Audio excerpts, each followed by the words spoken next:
तो इस वीडियो में भौतिक असाइनमेंट के प्रश्न 5 पर बात करने वाले हैं। तो चलिए सीधे प्रश्न पर बात करें। बिंदु आवेश विभव व विद्युत द्विध्रुव निकाय के कारण विद्युत विभव में 2 अंतर लिखिए। तो यह पहला प्रश्न है जिसमें 2 अंक हैं। इसके बाद और क्या पूछा जा रहा है, तो अक्षीय स्थिति में विद्युत विभव पूछा जा रहा है। अब इस प्रश्न को हल्का सा चेंज कर दिया तो प्रश्न कुछ इस प्रकार से बनाया गया।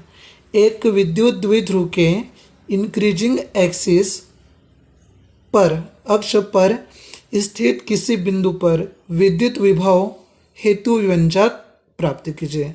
अर्थात अक्षीय स्थिति में विद्युत विभव पूछा जा रहा है। तो पहले प्रश्न पर बात करें तो सर्वप्रथम बिंदु आवेश के कारण विभव और विद्युत द्विध्रुव के कारण विभव में अंतर देखते हैं। तो चलिए स्टार्ट करें। पहला टॉपिक इसमें देखना, तो बिंदु आवेश के कारण विद्युत विभव। जैसे देखिए, बिंदु आवेश में हम एक ही प्रकार के आवेश को लेकर चलते हैं। तो माना कि यह बिंदु आवेश है। देखिए इस प्रकार से हमने यहाँ पे बिंदु आवेश को लेकर चला, जबकि विद्युत द्विध्रुव में 2 प्रकार के आवेश को लिया जाता है। जैसे ये पहला आवेश हो गया जो बिंदु ए पर है, और ये दूसरा आवेश हो गया जो बिंदु बी पर है। तो इस प्रकार से हमने यहाँ पे 2 आवेश को लेकर चला। अब इसमें देखिए, तो पहला अंतर इसका ये बना कि बिंदु आवेश में एक ही प्रकार का आवेश होता है, या हम कह सकते हैं कि सजातीय आवेश लेते हैं, समान आवेश लेते हैं, एक ही आवेश लेते हैं। परंतु विद्युत द्विध्रुव में अलग अलग आवेशों को लिया जाता है, अर्थात विजातीय आवेश को लिया जाता है। सेकंड देखिए, बिंदु आवेश की विमा अर्थात एम एल टी। तो विमा का तात्पर्य क्या होता है, एम एल टी, इसे हम विमा कहते हैं। तो इनकी विमा बहुत ही कम होती है, अर्थात द्रव्यमान, लंबाई, और वैसे तो आवेश में समय होता नहीं है। तो ये दोनों चीज़ें बहुत ही कम पाई जाती है या नगण्य पाई जाती है।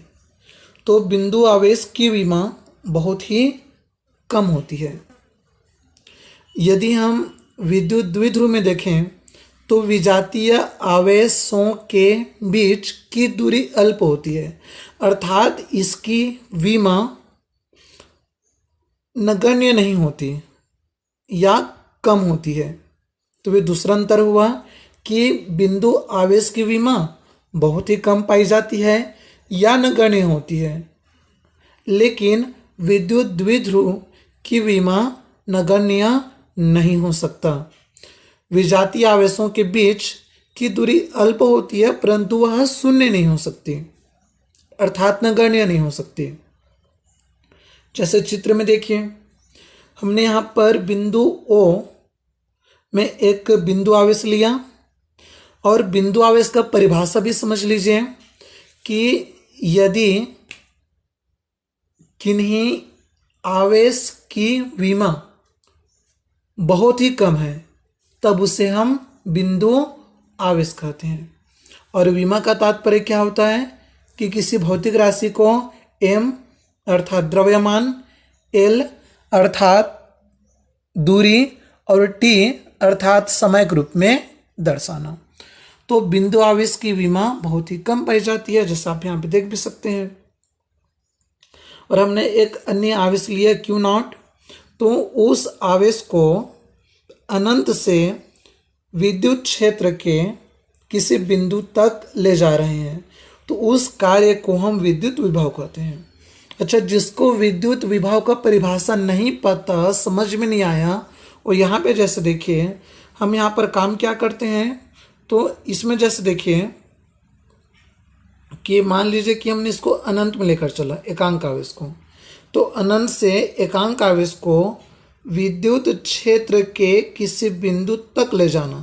तो जैसे इसमें देखिए बिंदु P से Q तक की दूरी तो हमें पता है, लेकिन ए से क्यों तक की दूरी या बी से क्यों तक की दूरी यहाँ पर नहीं पता, तो हम उस दूरी को क्या लेकर चलेंगे, यहाँ पर उस दूरी को हम यहाँ पर अनंत मानकर चलेंगे। तो एकांक धन आवेश को विद्युत क्षेत्र के किसी बिंदु तक अनंत से ले जाते हैं।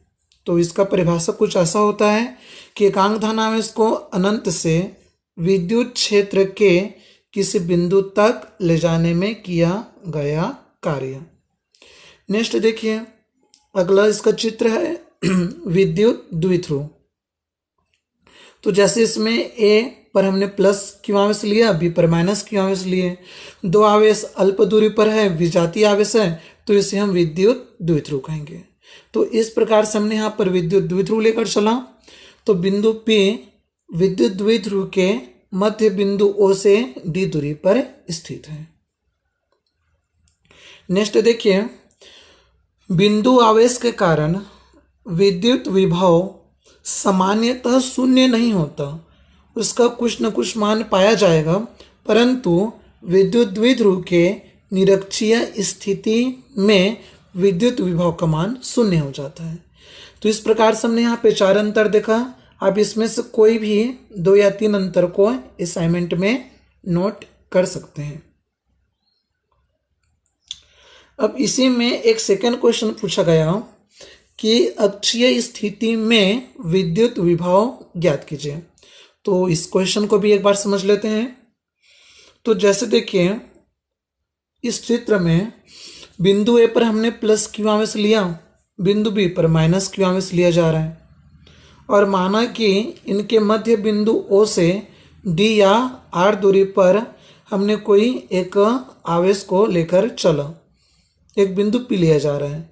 तो मध्य बिंदु ओ से हम यहाँ पर डी दूरी पर या आर दूरी पर कोई एक अन्य बिंदु को लेकर चल रहे हैं, जहाँ हमें विद्युत विभव ज्ञात करनी है।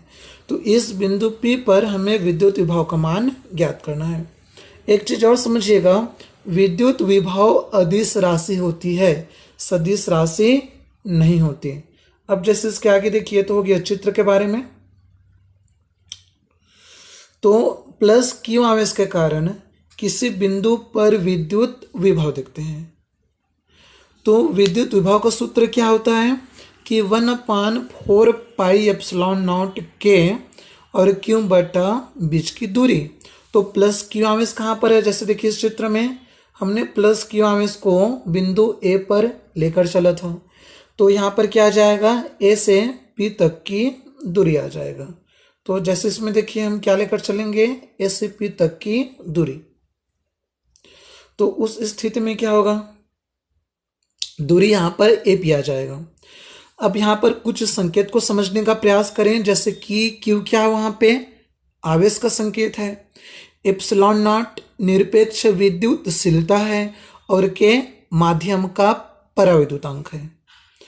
माइनस क्यू आवेश के कारण बिंदु P पर यदि हम विद्युत विभव देखें तो उस स्थिति में V2 बराबर आएगा 1/4 पाई एप्सिलॉन नॉट के, और यहाँ पर आवेश माइनस क्यू, और चित्र में बीच की दूरी हमने लेकर चला B से P तक। तो यहाँ पर बीच की दूरी आ जाएगा B से P तक की दूरी। अब जैसे इसमें देखिए, यदि हम परिणामी विभव निकालें तो V बराबर होगा V1 प्लस V2। V1 का मान रखिए, ऊपर में दिख रहा समीकरण में, उपरोक्त समीकरण से 1/4 पाई एप्सिलॉन नॉट के क्यू बटा AP, और V2 का मान रखें तो 1/4 पाई एप्सिलॉन नॉट के क्यू अपान BP। तो यहाँ से 1/4 पाई एप्सिलॉन नॉट दोनों ही पद से कॉमन निकल जाएगा। तो बचा क्या, 1/AP माइनस 1/BP। साथ में हम यहाँ से क्यू को भी कॉमन निकाल सकते हैं, तो हमने यहाँ से क्यू को भी कॉमन निकाल लिया। तो उस स्थिति में 1/AP माइनस 1/BP बचेगा। यहाँ पर यदि हम लघुत्तम निकालें तो हमें प्राप्त होगा BP माइनस AP बटा AP और गुणा BP। अब जैसे देखिए, AP क्या चीज़ है, बिंदु ए से बिंदु पी तक की दूरी, जैसे चित्र में देखिए यहाँ पर ए पी है, बिंदु ए से पी तक की दूरी, तो हम क्या करेंगे, इसमें पूरे दूरी डी में एल को घटा देंगे। तो यहाँ पर जो हमने दूरी लेकर चला कि कुल दूरी मान लेते हैं डी है, तो इस डी में हम एल को घटा देंगे, मतलब इतना दूरी को यहाँ पे हम घटा देंगे। तो देखिए चलिए क्या आ जाएगा यहाँ पर हल करने पर, तो ए पी का मान आएगा डी माइनस एल और बी पी का मान आया डी प्लस एल। समीकरण में मान को रखें तो यहाँ पर डी प्लस में है और यदि कोष्टक को हल करें तो प्लस माइनस माइनस हो जाएगा। तो डी एक प्लस में और दूसरा डी माइनस में है, दोनों आपस में कट जाएगा और माइनस माइनस प्लस हो जाएगा, तो एल और एल यहाँ पर 2l आएगा। तो हमें समीकरण प्राप्त हो गया v बराबर Q/4 पाई एप्सिलॉन नॉट के और 2l/d² माइनस l²। चूंकि विभव अदिश राशि होती है तो हमें यहाँ पर वेक्टर का चिन्ह लेने की जरूरत नहीं है। तो एक आवेश और दोनों आवेशों के बीच की दूरी, तो जैसे देखिए कि एक आवेश और दोनों आवेशों के बीच की दूरी के गुणनफल को विद्युत द्विध्रुव आघूर्ण कहते हैं। तो यहाँ पे विद्युत द्विध्रुव आघूर्ण लेकर चलें। अब मान को रखिए तो उस स्थिति में क्या प्राप्त होगा, जैसे देखिए मान को लेने पर तो यहाँ पे प्राप्त हो जाएगा v बराबर 1/4 पाई एप्सिलॉन नॉट के p/d वर्ग माइनस l वर्ग। अब इसमें दो कंडीशन और है, यदि l का मान बहुत ही कम हो d से तब l के मान को सीधे 0 ले सकते हैं। उसी प्रकार से वायु या निर्वात के लिए पराविद्युतांक का मान यहाँ पर 1 रखा जा सकता है। तो उस स्थिति में क्या होगा, देखिए फिर से, यदि हम यहाँ पर l के मान को 0 कर दें, मतलब हमने l को यहाँ पर 0 लेकर चला और k के मान को भी हमने यहाँ पर 1 कर दिया, तो उन दोनों स्थिति में क्या प्राप्त होगा, देखिए v बराबर 1/4 पाई एप्सिलॉन नॉट p/d का वर्ग। और इस प्रकार से हमने अक्षीय स्थिति में विद्युत विभव का मान निकाला। विभव का मात्रक उल्टा होता है जो कि वैज्ञानिक के नाम पर है।